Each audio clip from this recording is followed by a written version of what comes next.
নমস্কার, আমি Durgapur city centre থেকে অ্যাস্ট্রোলজার চিন্ময় শাস্ত্রী বলছি। আজকে যে প্রসঙ্গে বলবো সেটা হচ্ছে gemstone. It's a vital part of astrology. অ্যাস্ট্রোলজির একটা ভাইটাল পার্ট জেমস্টোন, কেননা অ্যাস্ট্রোলজি করতে গিয়ে আমি দীর্ঘ 24 বছর ধরে প্রাইভেট প্র্যাকটিস করছি এবং 24 বছর ধরে আমি প্রায় 1 লাখের বেশি জন্মছক দেখা হয়ে গেছে। আমি এটা করতে গিয়ে দেখেছি যে মানুষের হরোস্কোপের কনফিগারেশন বিভিন্ন রকম লোকের বিভিন্ন রকম রয়েছে। এখন এই কনফিগারেশনটাকে যদি ড্যামেজটাকে রিপেয়ার করতে হয় তাহলে কিন্তু আমাদেরকে ভালো জেমস্টোনের সাহায্য নিতেই হবে। এখন ভালো জেমস্টোন ব্যবহার করার যে প্রবণতা এইটা কিন্তু মানুষের দিন দিন বাড়ছে এবং ডেফিনেটলি এটা ভালো জেমস্টোন যদি আপনি ব্যবহার করতে পারেন, শুদ্ধ জেমস্টোন যদি নিখুঁত জেমস্টোন আপনি ব্যবহার করতে পারেন তাহলে কিন্তু আপনি ডিফারেন্সিয়েট করতে পারবেন লাইফটাকে। দেখুন, পৃথিবীতে ম্যাজিক কিছু নেই। আমি দীর্ঘ 24 বছর ধরে বিভিন্ন মিডিয়াতে একই কথা বলে আসছি, এখনো বলছি, ম্যাজিক কিছু নেই। কিন্তু লজিক্যালি যদি আমরা ভাবি, যেগুলো আমাদের শাস্ত্রীয় প্রতিকার প্রতিবিধান করা আছে সেই রেসপেক্টে যদি আমরা চলি তাহলে পরে কিন্তু আমরা অনেক ভালো থাকতে পারি। তো সেই অ্যাসপেক্টে বলতে গিয়ে আমি 9টি গ্রহের কথাই বলবো এবং 9টি গ্রহের কী কী জেমস্টোন সেই সম্পর্কে একটা সম্যক ধারণা আপনাদের দেবো। আপনারা ডেফিনেটলি এই ধারণাটা নিয়ে অ্যাস্ট্রোলজারের কাছে গেলে কি হবে, আপনিও মেন্টালি প্রিপেয়ার থাকবেন যে হ্যাঁ, আমাকে এই গ্রহটা যখন খারাপ তখন এই গ্রহটার জন্য এই জেমস্টোনটা ব্যবহার করতে হতে পারে। যদি ব্যবহার করেন, আমি এটা আমার নিজের এক্সপিরিয়েন্স থেকে বলতে পারি, তাহলে কিন্তু আপনি ডেফিনেটলি ভালো থাকতে পারবেন, লাইফটাকে ডিফারেন্সিয়েট করতে পারবেন। প্রথমেই আমরা চলে আসি জন্মছকের বৃহস্পতি গ্রহতে। বৃহস্পতি এমন একটি গ্রহ যে গ্রহ কি করে, আমাদেরকে বুদ্ধিমত্তা দেয়, আমাদেরকে ফিনান্সিয়াল সলভেন্ট করে, আমাদেরকে পারস্পরিক সম্পর্ক বজায় রাখতে হেল্প করে এবং আমাদের ইন্টেলেকচুয়াল যে নলেজ সেইটাকে ডেভেলপ করায়। এইটা যদি বৃহস্পতি কারো জন্মছকে আপনি দেখেন ড্যামেজ হয়ে রয়েছে, যদি দেখেন বৃহস্পতি আপনাকে সাপোর্ট করছে না, আপনার জন্মছকে বিরূপ অবস্থায় রয়েছে, তাহলে কিন্তু আপনাকে বৃহস্পতির প্রতিকার প্রতিবিধান করে এগোতে হবে। আর বৃহস্পতির প্রতিকার প্রতিবিধান যদি করতে হয় তাহলে কিন্তু আপনাকে একটি খুব ভালো পোকরাজ করতে হবে। এই পোকরাজ কিন্তু বিভিন্ন রকমের হয়, বিভিন্ন মাইন্সের, এগুলো তো মাইন্স থেকে পাওয়া যায়, জমির মাটির নিচের থেকে, তো বিভিন্ন মাইন্সের পাওয়া যায়। সবচেয়ে বিশুদ্ধ ভালো জেমস্টোন যদি বলি পোকরাজের কথা, তাহলে সেটা হচ্ছে শ্রীলঙ্কা মাইন্সের জেমস্টোন যদি আপনি করতে পারেন, ভালো পোকরাজ, একটা 5-6 রতির পোকরাজ যদি আপনি করতে পারেন তাহলে কিন্তু বৃহস্পতি আপনাকে প্রচুর সাহায্য করবে। বৃহস্পতির যে কারকতা, বৃহস্পতির যে পজিটিভিটি, সেগুলো কিন্তু আপনি পেতে পারবেন। এছাড়াও আপনার যদি ফিনান্সিয়াল বাজেট পারমিট না করে, যেহেতু এটা একটু কস্টলি, শিলনিস পোকরাজ একটু কস্টলি, কম্পারেটিভলি কম কিন্তু ব্যাংকক মাইন্সের পোকরাজ কিন্তু কম্পারেটিভলি কম দাম, তাহলে ব্যাংকক মাইন্সের পোকরাজ আপনি ধারণ করতে পারেন। সেটার কিন্তু কাজ হতে একটু সময় লাগবে। যদি 6 মাসে আপনার শিলনিস পোকরাজ কাজ হয়ে যায় তাহলে কিন্তু ব্যাংকক পোকরাজে কাজ হতে 1 বছর সময় লাগবে। এর জন্য আপনাকে পেশেন্স রাখতে হবে, ওয়েট করতে হবে। এছাড়াও কিন্তু আফ্রিকান পোকরাজও আছে, তো উড়িষ্যা মাইন্সেরও পোকরাজ আছে, বিভিন্ন জায়গার পোকরাজ আছে। তবে আমি আবারও বলছি আপনাদেরকে, যদি পোকরাজ ধারণ করার কথা ভাবেন, যদি আপনার জন্মছকে বৃহস্পতি ডাউন থাকে তাহলে আপনাকে একটা ভালো শিলনিস পোকরাজ ধারণ করতে হবে। পোকরাজ ধারণ করুন, ডেফিনেটলি আপনি উপকার পাবেন। এরপরে আমি চলে আসি রবির কথায়। রবি এমন একটি গ্রহ, মান, যশ, অর্থ, প্রতিপত্তি, এই 4টে কিন্তু রবির আন্ডারে থাকে।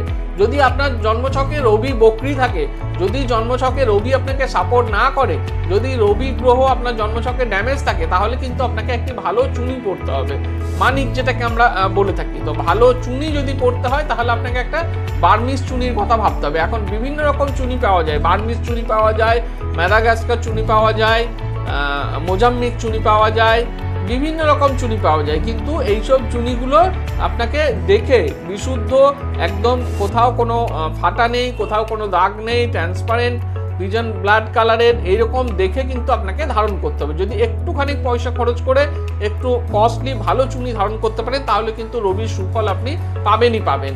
অতএব যারা দেখছেন, যাদের জন্মছকে রবি ভীষণ দুর্বল, যারা দেখছেন যে আমার মান, যশ, অর্থ, প্রতিপত্তি এই 4টেই কোনোভাবে আমাকে সাপোর্ট করছে না, তারা অবশ্যই করে একজন ভালো অ্যাস্ট্রোলজারের পরামর্শ নিয়ে একটি ভালো চুনি ধারণ করুন, তাহলে কিন্তু আপনি ভালো থাকতে পারবেন। এরপরে চলে আসি আমরা শুক্রের কথায়। শুক্র এমন একটা প্ল্যানেট, যে প্ল্যানেট কি করে, আমাদেরকে ঐশ্বর্যমণ্ডিত লাইফ দেয়। শুক্র কি করে, স্বাচ্ছন্দ্যতা, লাক্সারিয়াস লাইফ, এইগুলো আমাদেরকে শুক্র দেয়। সম্পর্ক, পারিবারিক সম্পর্ক, দাম্পত্য সম্পর্ক, এগুলো কিন্তু শুক্র দেয়। যদি আপনার জন্মছকে শুক্র খুব ড্যামেজ অবস্থায় থাকে, শুক্র যদি আপনাকে সাপোর্ট না করে তাহলে কিন্তু সম্পর্কের জায়গা আপনার কোনোদিন ভালো হবে না, আপনাকে চিরকাল সম্পর্ক নিয়ে ভুগতে হবে। তাহলে আপনারা কি করবেন, তাহলে আপনারা একটি ভালো হীরা পরার কথা ভাববেন। ভালো হীরা, অ্যাস্ট্রোলজিক্যাল ডায়মন্ড আর জেমস যে ডায়মন্ডের কথা বলছি সেই ডায়মন্ড আর জুয়েলারি ডায়মন্ড, এই দুটো কিন্তু আলাদা। জুয়েলারি ডায়মন্ডের যে গ্রেড, সেই গ্রেড কিন্তু অ্যাস্ট্রোলজিক্যাল ডায়মন্ডের সঙ্গে কখনোই মিলবে না। অতএব যারা জন্মছক বিচার করাচ্ছেন, হরোস্কোপ বিচার করাচ্ছেন এবং ডায়মন্ড পড়ার কথা ভাবছেন, তারা কিন্তু অ্যাস্ট্রোলজিক্যাল ডায়মন্ডই পড়বেন। কারণ অ্যাস্ট্রোলজিক্যাল ডায়মন্ড 70-72 সেন্টের নিচে পড়লে কিন্তু সেটা কোনো কাজের হয় না, এফেক্টিভ হয় না, আননেসেসারি আপনার পয়সা নষ্ট হবে কিন্তু কোনো উপকার আপনি পাবেন না। যদি আপনাকে পড়তে হয় তাহলে 70-72 সেন্টের ওপরেই আপনাকে পড়তে হবে। যদি একটি S1 গ্রেড কালারের হীরা পড়তে পারেন তাহলে পরে কিন্তু শুক্র আপনার বলবান হবে এবং আপনি বিভিন্নভাবে লাইফে সাকসেসফুল হতে পারবেন। এরপরে চলে আসি আমরা কেতুর কথায়। কেতু এমন একটা প্ল্যানেট, যে প্ল্যানেট আমাদেরকে কি করে, সমস্ত কাজে 90% হয়ে গিয়ে তারপরে আটকে দেয়, বাধা প্রদান করে। তো কেতুকে যদি আমাকে ভালো রাখতে হয়, কেতুকে যদি আমাকে আমার ফেভারে করতে হয়, তাহলে আমাকে একটি ক্যাটসাই করতে হবে। চলিত কথায় ক্যাটসাই বলি, কিন্তু আমরা এটাকে যদি আমাদের বৈদিক ভাষায় বলি তাহলে এটাকে বৈদুর্যমণি বলা হয়। তো এই ক্যাটসাই বিভিন্ন রকম হয়, অ্যাশ কালারের হয়, গ্রিন কালারের হয়, ব্ল্যাক কালারের হয়। তো সবচেয়ে ভালো ক্যাটসাই গ্রিন কালারের ক্যাটসাই। যদি ক্যাটসাই একটি ভালো ধারণ করতে পারেন তাহলে পরে কিন্তু আপনার কেতু কম্পারেটিভলি বেটার হবে এবং আপনি কেতুর যে সুফল সেগুলো কিন্তু পেতে থাকবেন। আপনার কোনো কাজে বাধা হয়ে দাঁড়াবে না, সমস্ত কাজ স্মুথলি হবে, আপনার অ্যাকসেপ্টেন্স লেভেল অনেক বেড়ে যাবে, আপনার অফিসের বস, আপনার পারিপার্শ্বিক সম্পর্ক জাতীয় সমস্ত মানুষ আপনাকে গ্ল্যাডলি অ্যাকসেপ্ট করবে। তো কেতুর সুফল যদি আপনাকে পেতে হয় তাহলে কিন্তু আপনাকে একটি ভালো ক্যাটসাই ধারণ করতে হবে। এরপরে চলে আসি শনি মহারাজের কথা। শনি মহারাজ এমন একটি প্ল্যানেট, শনি মহারাজ বেসিক্যালি স্পিরিচুয়াল প্ল্যানেট, আধ্যাত্মিক গ্রহ। এই গ্রহ যদি ঠিক না থাকে তাহলে কিন্তু আপনার জীবনের 80% বৃথা। কারণ শনি আপনাকে প্রচুর লোনলিনেসে ভোগায়, শনি আপনাকে ভীষণ অর্থ কষ্ট দেয়, শনি আপনাকে আধ্যাত্মিকভাবে ভীষণ দুর্বল করে দেয়। তো শনি যদি আপনার জন্মছকে ভালো না থাকে তাহলে কিন্তু আপনি সত্যিই জীবনে সাকসেস পাবেন না। শনিকে যদি ভালো করতে হয়, শনি জন্মছকে যদি শনিকে আপনাকে প্রপার ওয়েতে পজিটিভ এফেক্ট পেতে হয় তাহলে কিন্তু আপনাকে ভালো নীলা ধারণ করতে হবে। নীলাও বিভিন্ন রকম মাইন্সের হয়, শ্রীলঙ্কা মাইন্সের হয়, ব্যাংকক মাইন্সের হয়। তবে শ্রীলঙ্কা মাইন্সের নীলা ধারণ করতে পারলে, সিলোনিস নীলা যেটাকে আমরা চলিত কথায় বলে থাকি, সিলোনিস নীলা যদি আপনি ধারণ করতে পারেন তাহলে কিন্তু শনি আপনাকে খুব তাড়াতাড়ি রেজাল্ট দেবে, খুব তাড়াতাড়ি আপনি কিন্তু একটা ভালো জায়গায় পৌঁছতে পারবেন। কারণ আমি এরকম বহু মানুষকে আমার 24 বছরের কেরিয়ারে দেখেছি, নীলা ধারণ করানোর 6 মাস থেকে 8 মাসের মধ্যে কিন্তু তার পজিটিভ রেজাল্ট হতে শুরু করেছে, সে কিন্তু পজিটিভ রেজাল্ট পেতে শুরু করেছে, তার কিন্তু সাকসেস লাইফে এসে গেছে। অতএব যারা জন্মছকে দেখছেন যে শনি ডাউন রয়েছে তারা কিন্তু একটা নীলা পড়ার কথা ভাবতে পারেন। তবে ডেফিনেটলি আমি সব কথাই বলবো, একজন ভালো অভিজ্ঞ এডুকেটেড অ্যাস্ট্রোলজারকে দেখিয়ে নিয়ে তবে পড়ার কথা ভাবুন। এরপরে চলে আসি মঙ্গলের কথা। মঙ্গল এমন একটা প্ল্যানেট, যে প্ল্যানেট আমাদের রক্তপাতজনিত সমস্যা, শরীর খারাপ এবং পারিবারিক সম্পর্ক, বিবাহিত সম্পর্ক এইগুলো দেখে। তো মঙ্গল যদি আপনার জন্মছকে খারাপ থাকে, মঙ্গল যদি ডাউন থাকে, তাহলে আপনাকে যেটা করতে হবে সেটা হচ্ছে আপনাকে একটি ভালো রক্তপ্রবাল, এখন প্রচুর রক্তপ্রবাল পাওয়া যায়, মানে নট অনলি রক্তপ্রবাল, মানে রক্তপ্রবালের মতো দেখতে প্রচুর সিনথেটিক বেরিয়ে গেছে, এগুলো নয়, কিন্তু খুব শুদ্ধ একটি রক্তপ্রবাল যেটি ব্ল্যাকিশ, ইটালিয়ান রক্তপ্রবাল সবচেয়ে ভালো রক্তপ্রবাল, ব্ল্যাকিশ রেড যে রক্তপ্রবালটি, সেই রক্তপ্রবালটি যদি আপনি ধারণ করতে পারেন, আপনার বডি ওয়েট অনুযায়ী ওটার একজন অ্যাস্ট্রোলজার আপনাকে মেজারমেন্ট করে দেবেন, তাহলে কিন্তু আপনার মঙ্গল আপনাকে শুভ ফল দান করবে। মঙ্গলের শুভ ফল যদি আপনাকে পেতে হয়, পজিটিভিটি যদি পেতে হয়, তাহলে আপনাকে একটি ভালো রক্তপ্রবাল ধারণ করতে হবে। এরপরে চলে আসি রাহুর কথায়। রাহু যদি আপনার জন্মছকে খারাপ থাকে, রাহু যদি আপনার জন্মছকে ড্যামেজ থাকে, তাহলে পরে কিন্তু আপনাকে একটি ভালো গোমেদ করতে হবে। গোমেদ বিভিন্ন রকমের হয়, সিলোনিস গোমেদ হয়, আফ্রিকান গোমেদ হয়, উড়িষ্যার গোমেদ হয়, বিভিন্ন রকম গোমেদ হয়, কিন্তু বিশুদ্ধ গোমেদের কথা যদি আমাকে বলতে হয় অ্যাজ অ্যান অ্যাস্ট্রোলজার, আমি আপনাদেরকে বলবো আপনারা একটি সিলোনিস গোমেদ ধারণ করুন।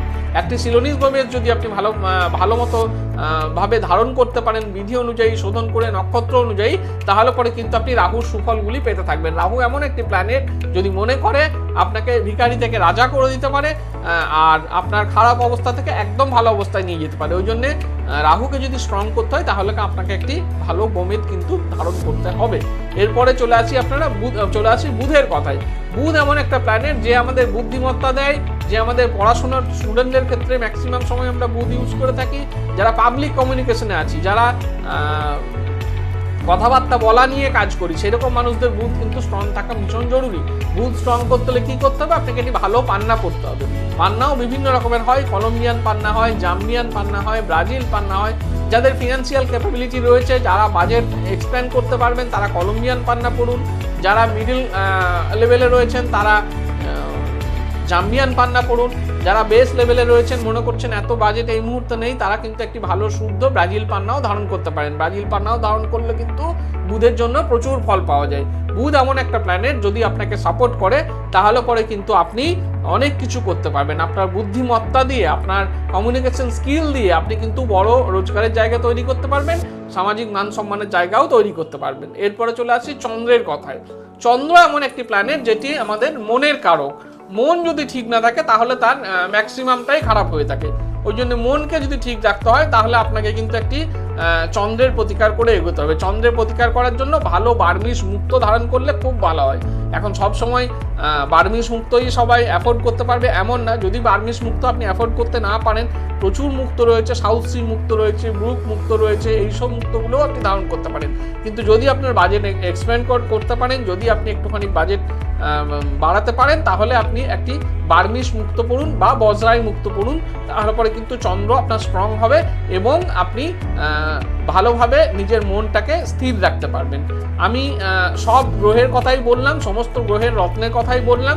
তবে আবারও আমি বলবো আপনাদেরকে, দর্শক বন্ধু যারা এই মুহূর্তে ভিডিওটি দেখছেন, তাদেরকে বলবো যে অবশ্যই নিজে নিজে ডিসিশন নিয়ে কোনো স্টোন পড়তে যাবেন না। একটা শরীর খারাপ হলে যেমন ডাক্তারের কাছে প্রেসক্রিপশন করাতে হয় কোন ওষুধ খাবো না খাবো, সেরকম কিন্তু এইরকম কোনো গ্রহগত অবস্থান খারাপ হলে সেটা কিন্তু একজন অ্যাস্ট্রোলজারের কাছ থেকে আপনাকে প্রেসক্রাইব করাতে হবে যে আমি কি পড়বো, এবং যে রত্নটি আপনি কিনছেন সেই রত্নটি যেন বিশ্বস্ত জায়গা থেকে হয় এবং সেই রত্নটি যেন বিশুদ্ধ হয়, তবে গিয়েই কিন্তু আপনি এফেক্টই পাবেন।